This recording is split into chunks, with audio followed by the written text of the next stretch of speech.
Okay, again, thanks to Pierre Steinbrück for putting the CeBIT Global Conferences on his itinerary today. It is an election year here in Germany. The public sphere and technology, the role of the state and technology, the role of citizens and consumers in technologies, all of those converge here on center stage. Now, yesterday, in our Smart Solutions for a Smarter World panel, we talked a lot about the role of government in providing intelligent infrastructures for transport and healthcare. And we talked about the role of consumers in demanding these infrastructures and perhaps paying for them as well. We also heard from Hamid Akhavan from Siemens Enterprise Communications about ways to use new technology to improve teamwork. Alian Dorlan from Shell told us how crowdsourcing is now helping his company come up with better ways to meet energy demands. Well, there is a common thread in all of these topics that we would like to put front and center today, and that is sharing.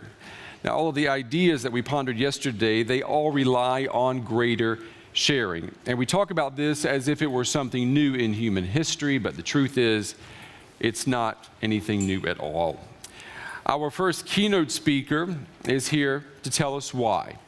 He is a man whose musings on information will not only make you pause and think, but it will probably also make you smile. I like him because he says he has two passions: information and food. He's a smart man. Please give a warm welcome to the Chief Scientist at Salesforce.com, Mr. J.P. Rangaswamy.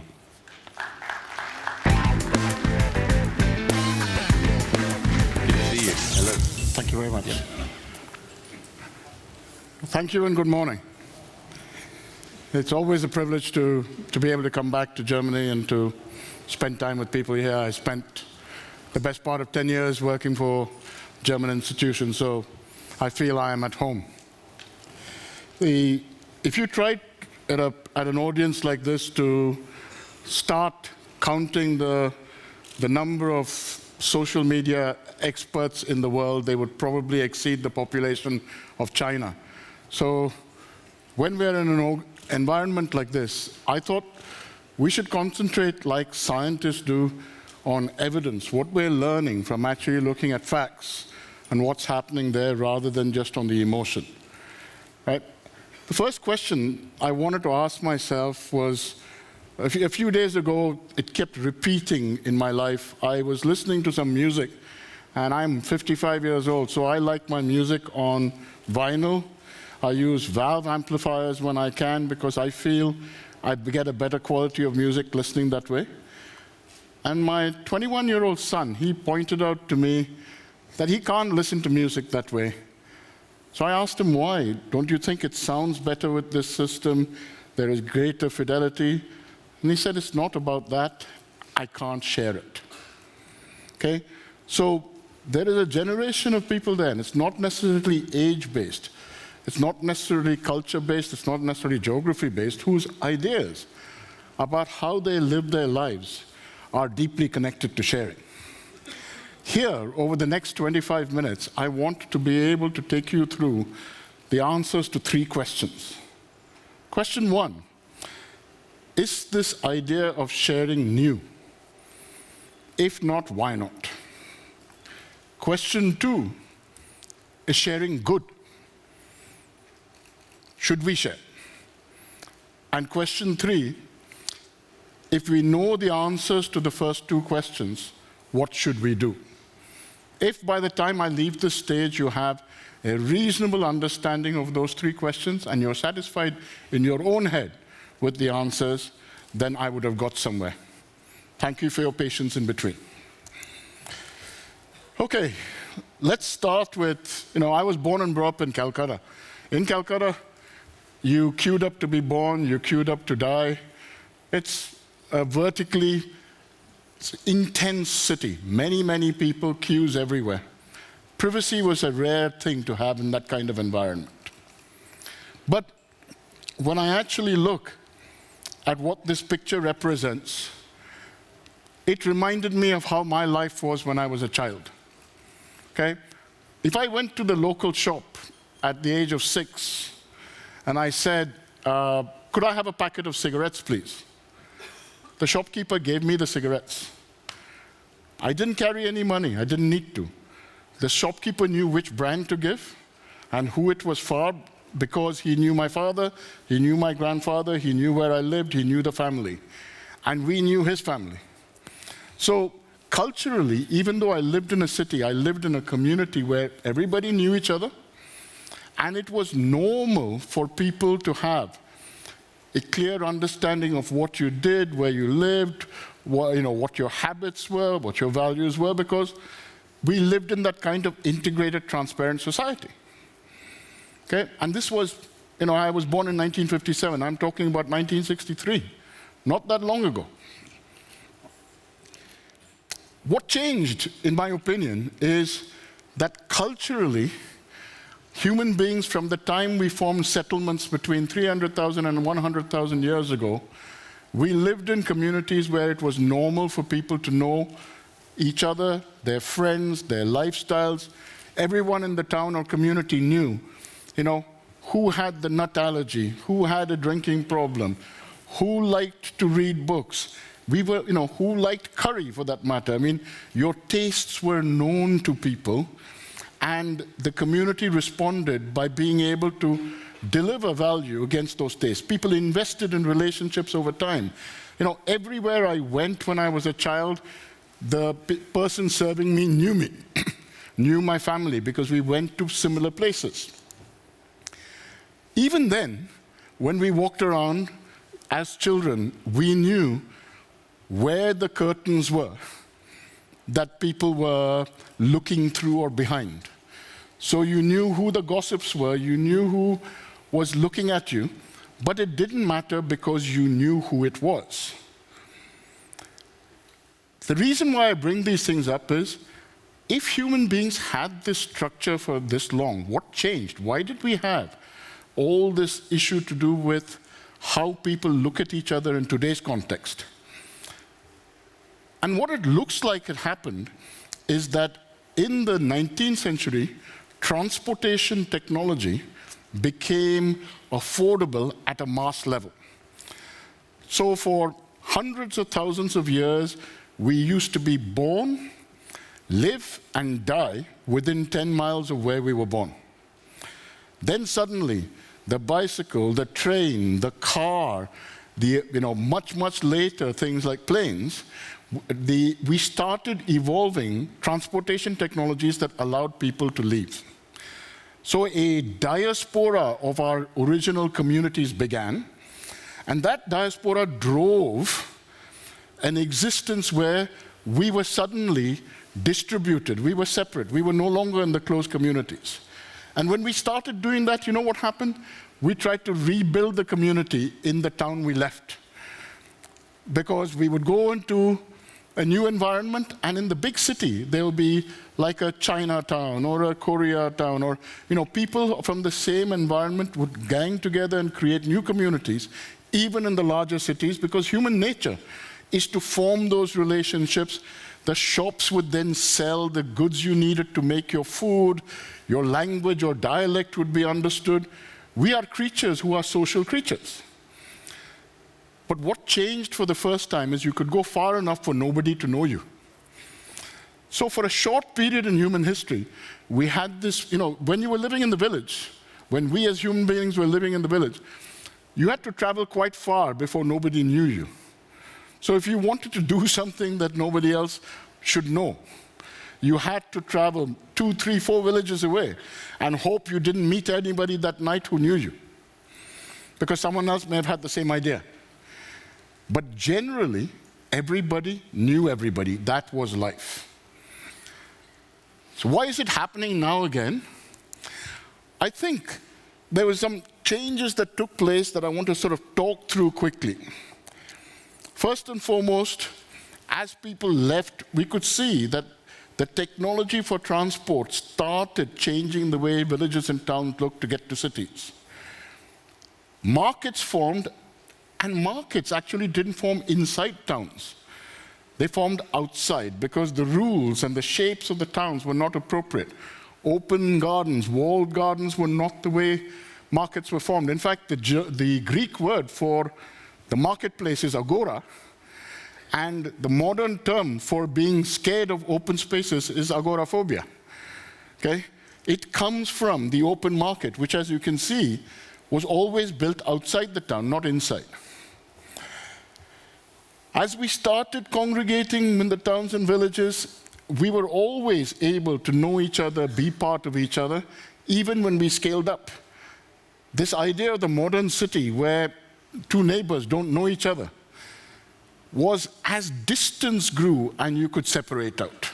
A very, very new thing which is less than 150 years old, to say your transportation technology was good enough for you to get far enough away from all the people who knew you so that you had some perceived concept of privacy.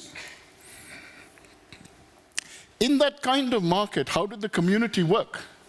Well, if your barn burnt down, the community worked together to rebuild it. They housed you. You didn't have an insurance company or anything. They would house you, they would feed you, and the community would build the barn back with you. Okay? We were used to working together for sharing our lives, for sharing our food, for sharing even our accidents. This is not new. Sharing has been at the heart of humanity from everywhere I look, ever since we started forming settlements. And that collective ability to say, the premium you paid, if you want to think in an insurance context, was participation in the community. And the claim that you made was when something went wrong, the community helped you. But we were and are and continue to be participative human beings who are social. The word society itself reflects it. So the first question that I want you guys to bear in mind and understand the answer to is, no, sharing is not new. Sharing is inbuilt in our culture from the time we started forming settlements and communities. It is the way we used to live, and until very recently was the only way we could live. The change that took place was transportation technology becoming affordable. The reason why it is coming back now is because that transportation technology has now been caught up with communications technology. Okay? We need to consider that. If you look at what's happening in that picture over there, people are sharing food. One of the shocks to me is that in many Western cities, dining tables are not necessarily common in homes anymore. Because the idea that you sit with other people to share food isn't that common. If that is progress, I leave it to you to figure out what the next generation would do. But the truth is, my children, the generations to come, are back to creating a sharing rather than an isolation, because they no longer think they have to own their own goods. They are actually into rental, into participative, into sharing. Culture meant that from the time we started being settled human beings in communities, that's the way we worked. So what we shared was life. We weren't talking about sharing our music or our television or the books we read or our cars or our bicycles or anything.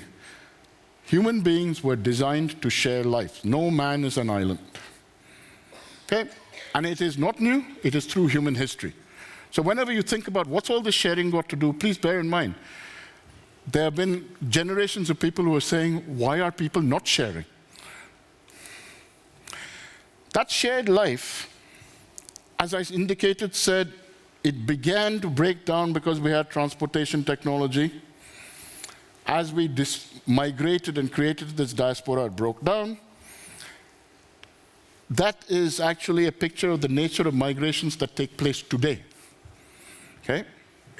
Because as the transportation technology has become more and more affordable, human migration is proceeding at a pace that is quite unusual. But what does it create? It appears to create individuals in cities who are isolated, alone in a big crowd. And that was the way life was being intended. When we start looking through that, the Post and Telegraph or some of the early systems start saying, when you have distance, how do you recommunicate? But it was primitive, It took time. But not that long ago, 100 years ago, the only way you could keep in contact over distance was that. Then we started saying, let's have better communications technology, and we could start making calls. And when I was growing up, the way you spoke to anyone, you had any communication with people over distance, was the telephone. The computer started changing some of that. It reached a stage where today, the smart mobile phone is the traditional way people engage. My mother is on Facebook. She keeps in touch with her grandchildren that way, and she sees it normal. But her parent, her dad, used to keep in touch with me by letter, not even by phone, because that was the culture he was brought up with. My wife hates Facebook. But when my 21-year-old son went on a traveling tour of 4 months, every day she was asking me, can we have a look at his Facebook, please? Okay? It's all to do with culture and sharing. You can say, I don't do instant messaging, I don't do Facebook, I don't do Twitter, I don't do email, all that's okay. But it's the multi-channel element of this to saying tools started coming up to reconnect people that had got disconnected because of transportation. Now we're all connected, okay? As a child, if someone told me everyone will have a computer, I'd have said, no, why should everyone have a mainframe? Then the PC came along. No one actually believed that every home will have a PC.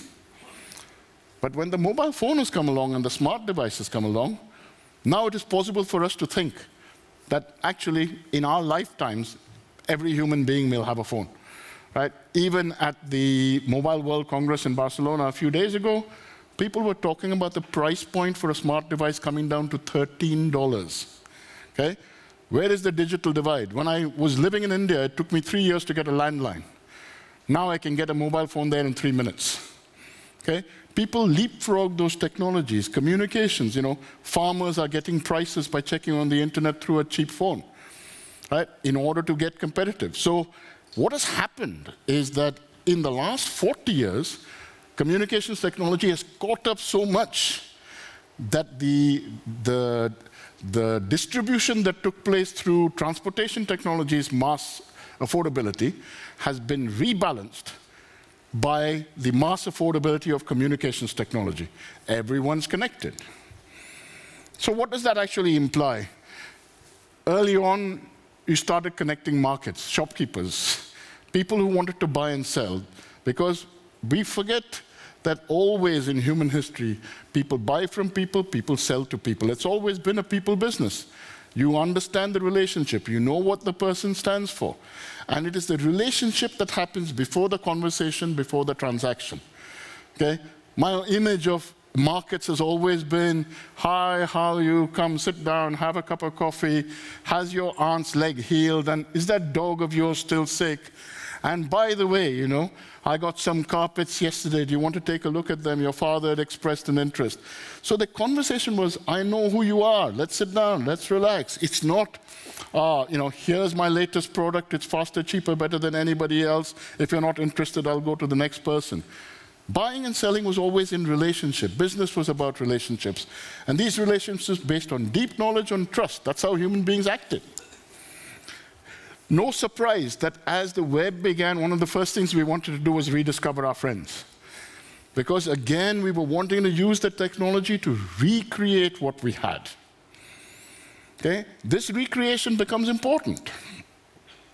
As I said, we were sharing life. As we get reconnected in this trust revolution, the issues that we start thinking about now takes me on to this second question. Is it good? Now that we know all this about each other and we can know more about each other, is it good? And I'll tell you why I think it's good. I've lived through a life of many great things, I still remember how, as a child, I loved being on a plane and looking out, or how I felt when I saw man land on the moon, the changes that have taken place in my 55 years. But I heard one thing that made me sit up and say, I never want to hear that again. And that was, I could be the first generation in human history where my children will have a shorter lifespan than me. Okay? Up to now, human beings have always got an increased lifespan. We've had progress in terms of health and nutrition and water and availability for the next generation to live longer. People have gotten taller and fitter. Wherever you go, you say human history has gone that way. When I go to a 400-year-old house and say, were people that small? I may not be tall, but in India I'm tall. Okay? And I'm taller than my father, and my father was taller than him. So I've seen this idea of how we've got, taller, fitter, more resolute, more protected against disease, higher nutrition, lower infant mortality, longer longevity, etc. And then suddenly I get told, sorry, we have a problem. Right? We have problems to do with disease. Diseases we thought we had conquered are coming back. And we're not investing enough in being able to solve those. Nutrition is a problem. Obesity has become the new challenge of society rather than malnutrition. Right? We have problems with water. We have problems with energy. We have problems with so by the time you say disease control, water, energy, food, our diet, our lifestyle, we're not getting enough exercise, and they're saying that my children are going to live less, then I'm interested. They have my full attention to say how to solve it. Now, solving this requires global action, and many of the global organizations we've had have found it difficult to operate when people don't share. Okay, I'll give you an example. When I was young, the term that was used to deal with what we call today climate change, what 10 years ago was global warming, the term used was a hole in the ozone layer. Okay? And I was told, yep, there's a hole in the ozone layer, and it's caused by chlorofluorocarbons, and CFC-producing devices had to be delicensed and stopped in production. This is early 70s. I told you I'm 55. And when I heard that, I said, okay, so the West has figured out that there is a problem. There is the hole in the ozone layer, and they have to stop, because otherwise we could get a lot hotter. We're going to have a problem. So I saw the laws, and they banned it. At the same time as they banned it, they exported the same technology to India. And we started making them. And a part of me sort of said, I don't understand this world, How is the world shaped? Is the ozone layer stuck on top of the West? Is space somehow disconnected from the Earth? Surely the same ozone layer will get affected if we start producing those CFC-producing devices in India. But nobody cared, because we were not connected. Right? Organizations could do things like, if it's illegal in this country, we'll do it somewhere. It's like saying, lead-producing cars start getting exported rather than used. So you pass a set of laws to say pollution is bad, and at the same time, you create lead-producing cars elsewhere. So the challenges of solving healthcare, nutrition, water, energy, climate in general, none of these are going to go away unless we learn to collaborate across borders, to collaborate across cultures, to collaborate across time zones. And to be able to do this, we have to have tools that have to do it. Because if you don't design for it, it's not going to happen. The reason why I talk about not designing for it is, when I was young, if I was on my way home and I decided that I wanted to bring some friends of mine to the house, what would happen is, this is long before mobile phones, I'll just take them home.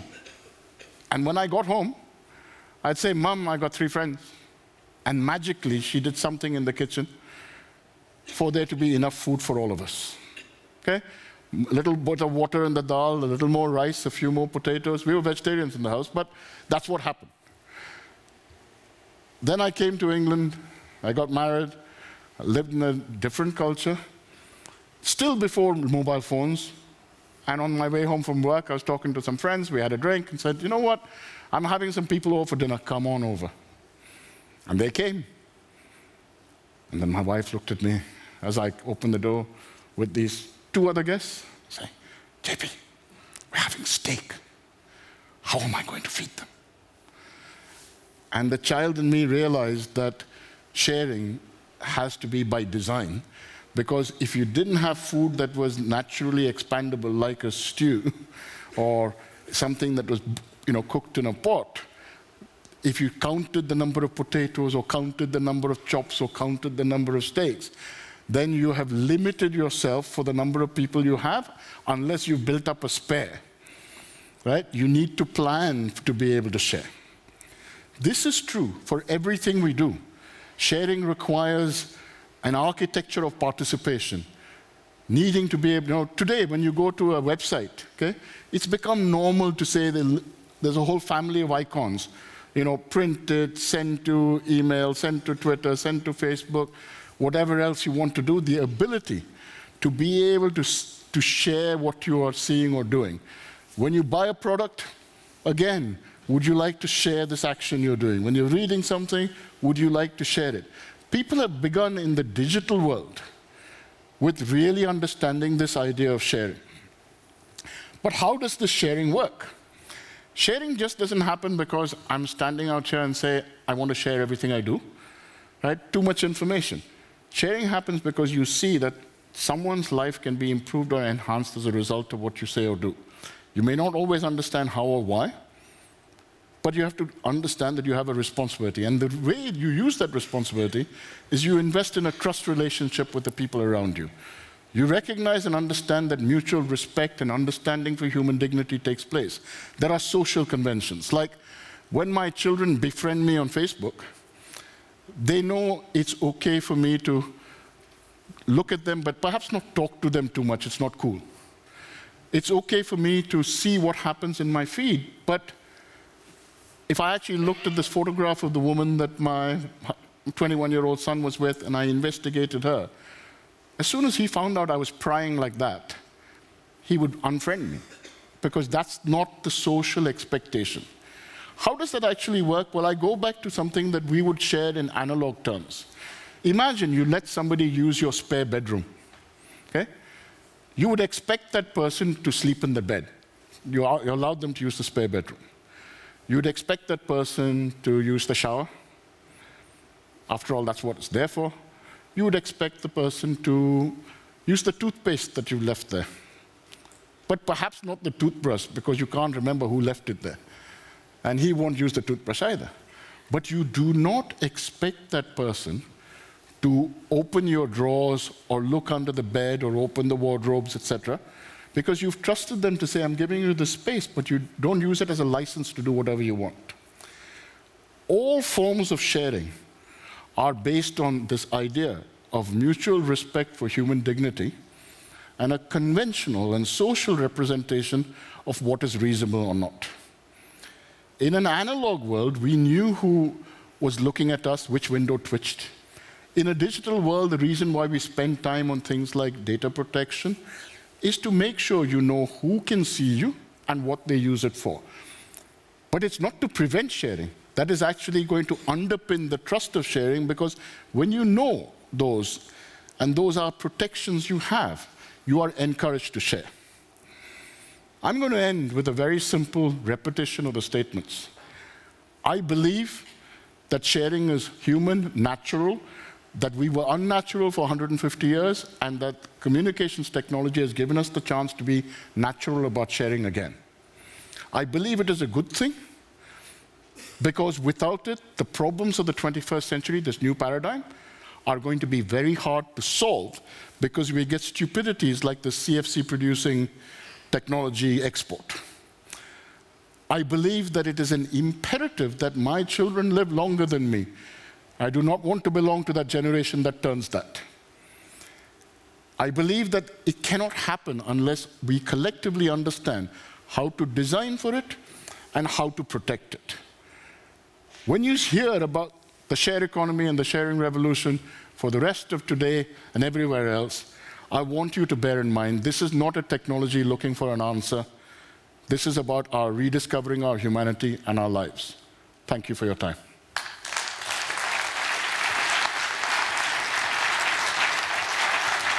Thank you.